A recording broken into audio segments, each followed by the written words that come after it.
Aqui, no caso, é um cativeiro físico. Uma nação inteira. Depois que o governador José morreu, todos sabem a história de José do Egito. O Senhor honrou a fidelidade dele por não deitar-se com a mulher de Potifar.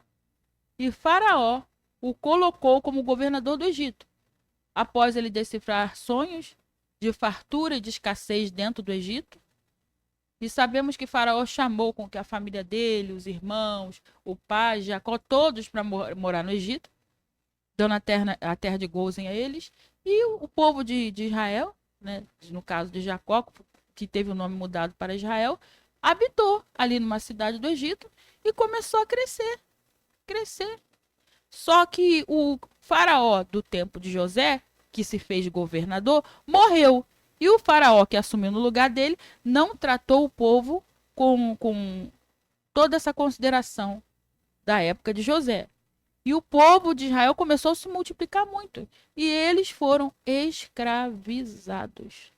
E um povo escravizado perde a sua identidade. Aí, o cativeiro físico se tornou um cativeiro coletivo, geracional e estrutural. Uma nação inteira escravizada, meus irmãos, por um sistema. Tanto é que mesmo quando o Senhor Deus os libertou do Egito com mãos fortes, liderados por Moisés, eles ainda tinham identidade de escravos. Sentiram saudade dos pepinos e das cebolas do Egito. Eles não tinham ainda, como diria hoje em dia, me perdoem a fala coloquial, não caiu a ficha deles que eles estavam livres. Porque teve crianças ali durante muito tempo, 430 anos no Egito, eles pegaram as crianças que cresceram ali, cresceram com identidade de escravo. Então tornou-se um cativeiro geracional. Deus tinha libertado eles do Egito, mas eles ainda tinham a mente cativa, a mente de escravo, porque foram muitos anos de servidão. Esse é um exemplo de um cativeiro físico, de um cativeiro coletivo que abrangeu toda uma nação e virou uma estrutura geracional, porque a mentalidade dos que foram nascendo anos e anos e anos foi uma mentalidade de escravidão. Esse é um exemplo de uma prisão coletiva. Porque a prisão física, preste atenção nessa chave, meus queridos. A prisão física, ela tinha acabado. Agora eles estavam livres das mãos de Faraó. Mas a mente deles ainda estava cativa na escravidão. E crente, isso é muito forte, irmãos. Isso é muito forte. Se, pois, o Filho vos libertar, verdadeiramente sereis livres. Possa ser que alguém aceita Cristo atrás das grades. Eita glória. Está preso em grades. Porque, infelizmente, cometeu algo. Mas o Senhor o resgatou lá dentro. Ele está preso em grades. Mas a mente dele, se tiver livre, se ele alcançou e conheceu de fato de verdade a liberdade em Cristo Jesus, ele pode estar entre grades, mas estar livre espiritualmente. Você consegue pegar essa complexidade, irmãos? Peça ao Senhor que você esteja pegando isso. Que coisa forte. Um povo que estava livre fisicamente, podia andar, ir e vir, sem nenhum tipo de açoite nas costas mais. Estavam livres do Egito, mas a mente estava cativa. De tantos anos de maus tratos e de servidão. Uma nação inteira cativa. Precisando. É por isso que o Senhor nos manda, ó, renovar a nossa mente. Levar o nosso pensamento ao conhecimento de Cristo Jesus. Amém, queridos? Então, 2 tipos de cativeiro são demonstrados aqui. O primeiro foi o cativeiro coletivo. Eu repito para os que gostam de anotar. Isto está em Êxodo, capítulo 1, versículo 13 e também o 14. E o segundo é o cativeiro individual, ou seja, uma pessoa. E para isso, nós temos um exemplo no Novo Testamento. A minha tradução, às vezes, é NTLH, tá, irmãos? Porque eu acho, assim, uma linguagem, assim, para estudos, né, para explicação, ela é muito boa por conta da linguagem dela ser atualizada. A mulher encurvada. Lucas, capítulo 13, versículo 10 a 17. Evangelho de Jesus, que se encontra no livro de Lucas, capítulo 13, versículo de 10 a 17. Versículo 10. Certo sábado, Jesus estava ensinando em uma sinagoga. Estava ali uma mulher que fazia 18 anos, que estava doente por causa de um espírito mau. Olha isso, gente. Quase que não precisa nem falar mais coisas. Vocês são um povo inteligente, já entenderam. Essa mulher estava presa 18 anos. E a Bíblia diz que ela estava doente por causa de um espírito mau. Ela estava em cativeiro, irmãos. E quanto tempo? Lembra que nós falamos que o cativeiro é algo que dura? No caso dessa mulher, pega essa chave aqui, crente. 18 anos! Não são 8 dias, não são 18 dias, 18 anos. E olha isso aqui, irmãos. Ela estava na sinagoga. Hoje em dia seria o quê? Crente, uma cristã, uma mulher de Deus. 18 anos dentro de uma sinagoga. Era membro. E estava 18 anos com cativeiro de um espírito mau. Você pegou isso agora, irmãos? Era um cativeiro de modo individual. Irmãos, eu estou pausando porque isso é um estudo, não é uma pregação. Cativeiro coletivo foi o primeiro. E esse aqui, cativeiro individual, cuja base bíblica está no livro de Lucas, capítulo 13, versículo 10 ao 17. Continuando a nossa leitura, versículo finalzinho da parte B do versículo 11. Ela andava encurvada e não conseguia se endireitar. Versículo 12. Quando Jesus a viu, chamou-a e disse: Mulher, você está livre da sua doença. E Jesus a viu. Mulher, você está livre da sua doença. Versículo 13. E Jesus pôs a mão sobre ela. Imediatamente ela se endireitou e começou a louvar a Deus. Porque era uma mulher de Deus, irmãos. Vocês estão pegando isso aqui?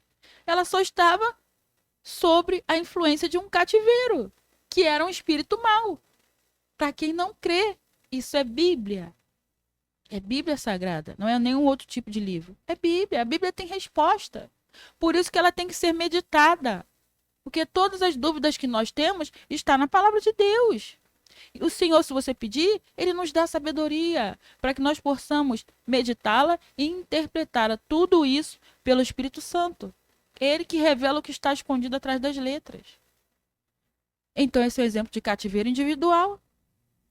A mulher já estava assim, ó, cativeiro, nós não falamos que dura muito tempo, já estava assim há 18 anos.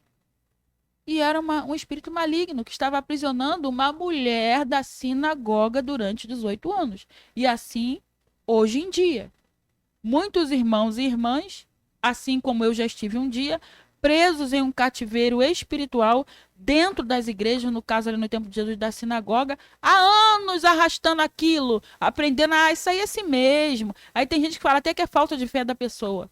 Que a pessoa ainda não conquistou aquilo porque é falta de fé, porque tem que orar mais. Aí a pessoa vai perdendo a fé, sabe por quê? Porque acha que está orando, está jejuando, mas Deus não está respondendo, porque vai para determinados lugares, falam que é prova, que é moenda, que é funil, que é o vento balançando, que é a peneira, que é a árvore, que é o vento sopra, me balança para lá e para cá, que é a palmeira. E isso passa anos. Irmã, mas e a prova? Calma, crente. Espere um pouquinho. Nós estamos só começando. Nós temos que falar a palavra do Senhor com bastante calma, porque isso aqui é um estudo. E se você está desejoso de aprender, você pode voltar depois, assistir mais um pouquinho, nós vamos chegar lá. Versículo de número 14. O líder da sinagoga, porém, ficou indignado, porque Jesus havia feito a cura no sábado. E dirigindo-se à multidão, disse: existem 6 dias em que devemos trabalhar. Portanto, venham nesses dias para serem curados, e não no sábado. Vocês estão prestando atenção nisso aqui, gente? O líder da sinagoga, hoje em dia, seria um líder eclesiástico. Que isso, irmã? É Bíblia? Ué, é Bíblia, meu querido. E tem mais. Olha isso, gente. A mulher estava ali há 18 anos encurvada, ninguém atentou para ela. Ela não tinha sido liberta dentro da sinagoga esses anos todos. E pelo visto, se ela estava na sinagoga nesse dia, era costume dela estar nos cultos, digamos assim. Era costume dela. Era uma mulher temente dentro lá do judaísmo. Entende? Hoje em dia seria uma irmãzinha. 18 anos carregando um cativeiro espiritual. O líder da sinagoga ficou chateado. Ficou indignado, diz a palavra de Deus, porque Jesus curou a mulher. Ah, mas por que ficou indignado? Porque não estava no dia certo de curar, gente. É sério isso? Vocês conseguem compreender isso aqui? Isso aqui é um exemplo dos dias atuais. Eu nunca vi algo tão atualizado. Ainda falou assim, versículo 14, no finalzinho do versículo: existem 6 dias em que devemos trabalhar. Portanto, venham nesses dias para serem curados e não no sábado. Porque não... Ah! Meu Deus. Porque não estava cumprindo a lei. A mulher ficou curada. Era um cativeiro. Era para ele ter se alegrado, porque aquela fiel da sinagoga dele tinha sido curada, estava ali, estava andando. Imagine, conjecturando, ela em pé, reta. E o que Jesus disse? O que Jesus disse? O que Jesus disse? Para quem acha que você tem que ficar calado em todas as situações, porque você é crente e você não pode falar. Versículo de número 15. O Senhor respondeu: hipócritas. Eita glória. Será que nenhum de vocês não solta do estábulo seu boi ou seu jumento para levar para beber água? Porque é sábado. Vocês conseguem compreender? Porque se fosse com ele, na família dele, poderia ser. Que isso, irmão? Ué, Jesus. Hipócrita.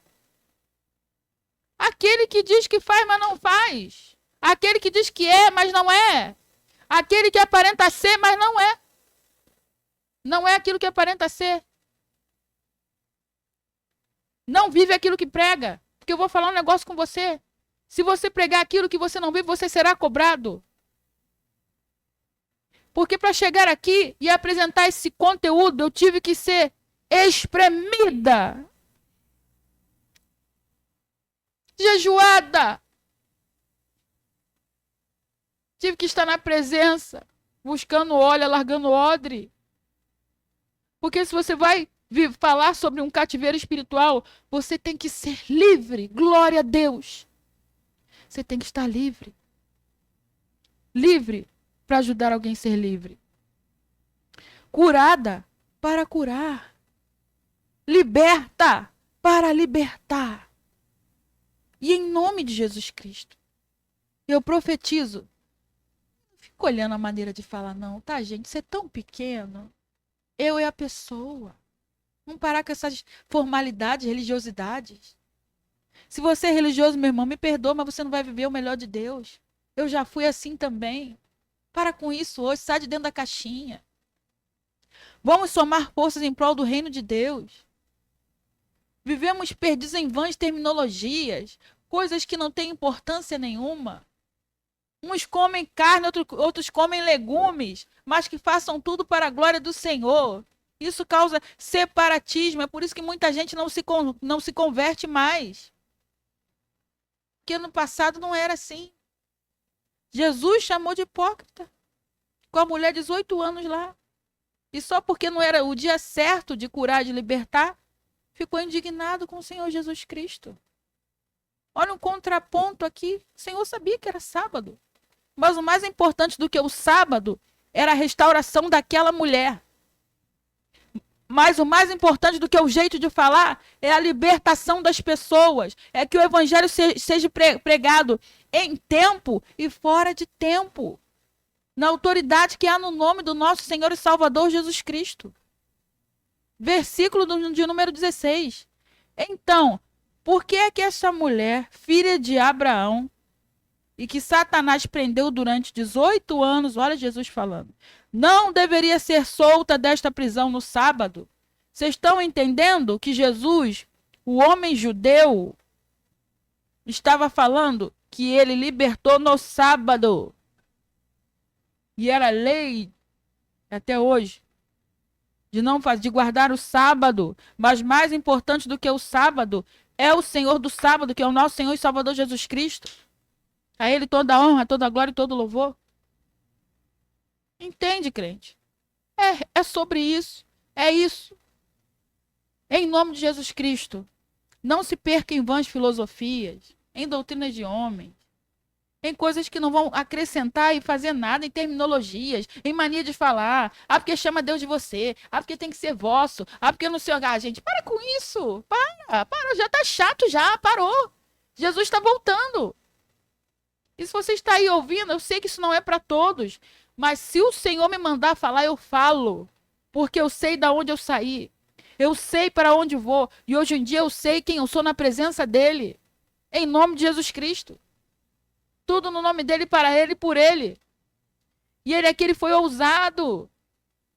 E ele falou, como eu fiz questão de ler no começo, que toda essa ousadia, que tudo aquilo que ele fez, e olha o que ele está fazendo, o que ele está falando, nós faríamos mais ainda do que ele. Palavras dele. Por ele. E pelo nome dele. Isso está em João 14, versículo 12. Depois, você que é um pouquinho cético, procure. João 14, 12. Nós faríamos maiores as coisas que ele fez. Versículo de número 17. Quando Jesus disse isso, todos os seus inimigos ficaram envergonhados. Vocês prestaram atenção? Estava todo mundo achando um absurdo. Porque a mulher tinha ficado em pé no sábado, não podia. Né? Só 18 anos só esperando ser liberta, né? Pois é, né? Meu Deus. Quando Jesus falou, pôs o dedo na ferida, que o mais importante do que ser sábado, mais importante do que o dia da semana, que não era o dia certo dela ser curada, era ela ter sido liberta desse cativeiro. E os inimigos, quando Jesus disse isso, todos os seus inimigos ficaram envergonhados. Mas o povo se alegrava com todas as coisas maravilhosas que ele fazia. Outra coisa que eu gostaria de destacar, a minha versão, como eu já disse, é NTLH. Olha isso aqui, nós estamos falando de cativeiro, né, irmãos? E como eu disse, tudo está baseado na Bíblia Sagrada, que é o nosso livro, nosso manual de fé e de prática. Olha isso aqui, no versículo 16. Preste atenção, você que está acompanhando aí. E se não está, eu te convido a acompanhar conosco. Voltando no versículo 16, uma palavra para frisar. Então, por que esta mulher, filha de Abraão, e que Satanás prendeu, prisão, cativeiro, pegou, crente? Satanás prendeu durante 18 anos. Ela estava dentro de um cativeiro espiritual, 18 anos. Para quem vai para quem vai querer criticar cativeiros espirituais. Porque sempre tem, né? Sim, infelizmente sempre tem. A pessoa quer levar o evangelho, a pessoa quer trazer conteúdo. Não estou falando no sentido geral de todos os irmãos. Tem seus canais que lutam para pôr a verdade para frente, né? Mas enfim, Bíblia Sagrada, já para deixar aqui registrado, que esta mulher, filha de Abraão, e que Satanás prendeu, estava presa durante 18 anos, com o espírito maligno em cima, porque não teve quem tirasse. Não deveria ser solta desta prisão. Na minha linguagem, NTLH, linguagem atual, prisão no sábado, ou seja, ela estava presa, frequentava a sinagoga, era uma mulher com certeza boa, honesta, filha de Abraão, porque o Senhor chamou ela de filha de Abraão, mas estava no cativeiro há 18 anos. Simples assim. Então, esse é um exemplo de um cativeiro individual. Terceiro exemplo, falamos do exemplo 1, que foi o cativeiro coletivo, falamos do exemplo 2, que é o cativeiro individual, com a base bíblica desse cativeiro aqui. E agora, um terceiro exemplo que nós anotamos aqui, está em Lucas, capítulo 4, versículo 18, falando a respeito da própria missão do nosso Senhor e Salvador Jesus Cristo. A Ele a honra, o poder e o domínio nos séculos pelos séculos. Amém?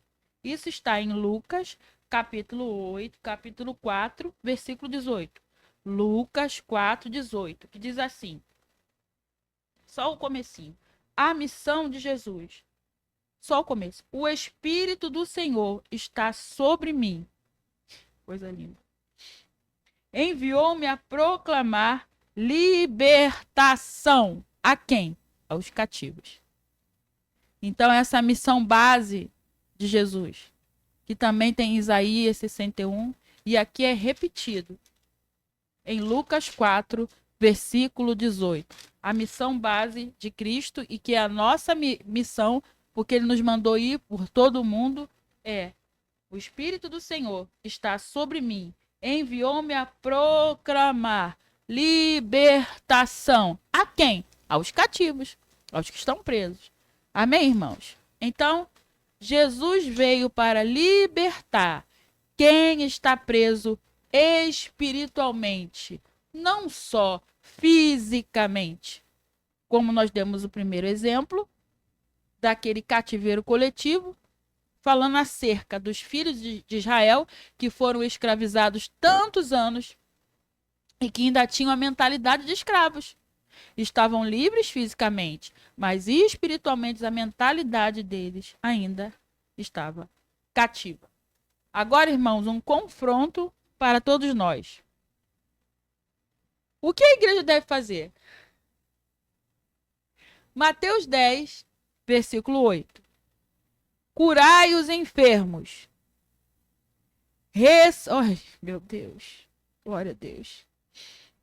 Ai, Senhor, a presença de Deus domina o ambiente e eu peço ao Senhor que ela também invada aí onde você está. Na sua casa, no seu escritório, no seu quarto, no seu cantinho de oração. Esse é um confronto para nós. O que a igreja deve fazer? Porque para eu chegar até aqui de novo, irmãos, e abrir um canal, que na verdade eu já tinha, mas ele estava parado durante um tempo, é um confronto. Pregar o evangelho do Senhor de forma online. Porque a gente sabe que não é fácil. Tudo que você se levanta para fazer, sempre levanta crítica, sempre levanta hater, sempre tem alguém que vai falar, vai criticar, vai querer dizer, né? Mas a missão é essa. Mateus 10, 8. Curai os enfermos. E outra, contra frutos não há argumentos. Curai os enfermos, ressuscitai os mortos, purificai os leprosos, expulsai os demônios. De graça recebestes, de graças dai, porque vocês receberam de graça. Eu louvo o nome do